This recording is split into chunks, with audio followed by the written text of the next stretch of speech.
gue Agung. Kali ini gue akan membahas tentang keratitis. Untuk sumbernya gue ngambil dari buku Ilmu Penyakit Mata untuk Dokter Umum dan Mahasiswa Kedokteran edisi kedua Sagung Seto. Keratitis adalah infeksi pada kornea yang biasanya diklasifikasikan menurut lapisan kornea yang terkena. Berdasarkan jenisnya ada keratitis superficial dan keratitis profunda. Untuk keratitis superficial banyak jenisnya. Yang pertama ada keratitis herpes simplex, berupa konjungtivitis folikularis akut disertai dengan blefaritis vesikuler yang ulceratif.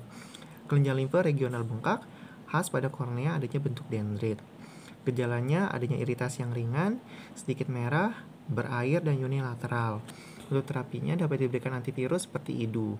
Dapat dilakukan kauterisasi dengan asam karbolat maupun larutan iodium. Yang kedua ada keratitis herpes zoster. Etiologinya adalah varicella zoster.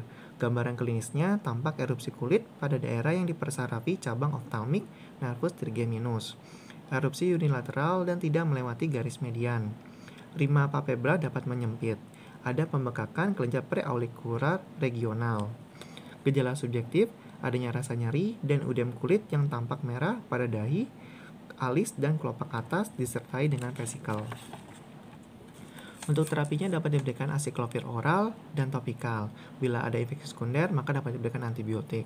Dapat juga diberikan obat neurotropik, vitamin C, tetes metil selulosa, dan siklopegia. Yang ketiga ada keratitis vaksinia, sebagai suatu kecelakaan atau komplikasi dari imunisasi terhadap variola. Dapat mengenai kelopak mata dan kornea. Yang keempat ada keratitis flichten. Gambaran klinisnya hiperemia konjungtiva, ada benjolan putih kekuningan pada limbus yang dikelilingi daerah konjungtiva yang hiperemik. Bila kornea terkena, maka ada infiltrat dan neovaskularisasi. Khasnya terbentuk papula atau pustula pada kornea ataupun konjungtiva. Gejala subjektifnya ada benjolan putih kemerahan di pinggir mata yang hitam. Mata berair, silau, rasa sakit, dan penglihatan yang kabur. Untuk terapinya dapat diberikan tetes mata steroid. Yang kelima ada keratitis Zika. Gambaran klinisnya kejernihan permukaan konjungtiva dan kornea hilang.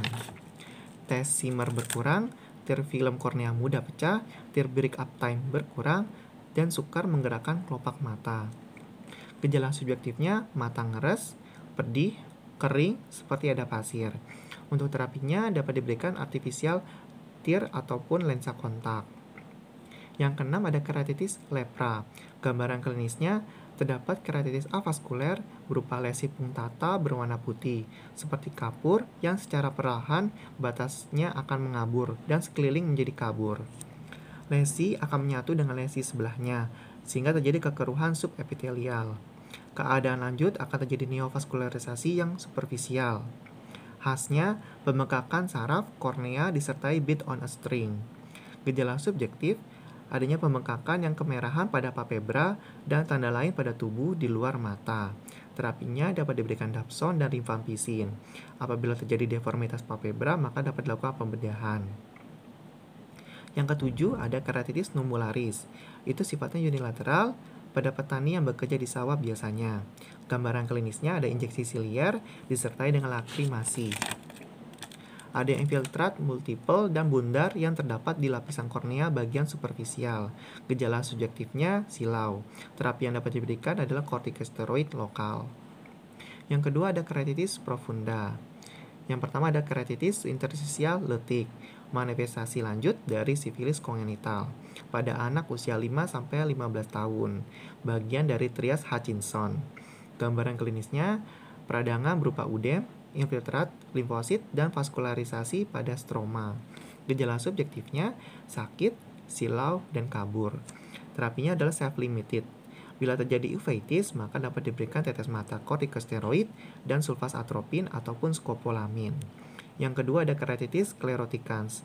Gambaran klinisnya kekeruhan lensa yang terlokalisasi dan berbatas tegas, unilateral, kornea terlihat putih menyerupai sklera, dapat disertai iritis non-granulomatosa. Gejala subjektifnya sakit, fotofobia, dan tidak ada sekret. Untuk terapinya dapat diberikan kortikosteroid, NSAID, maupun tetes mata atropin. Itu bahasan kita tentang keratitis. Semoga bermanfaat. Jangan lupa di subscribe, like, dan komen, dan salam hidup sehat.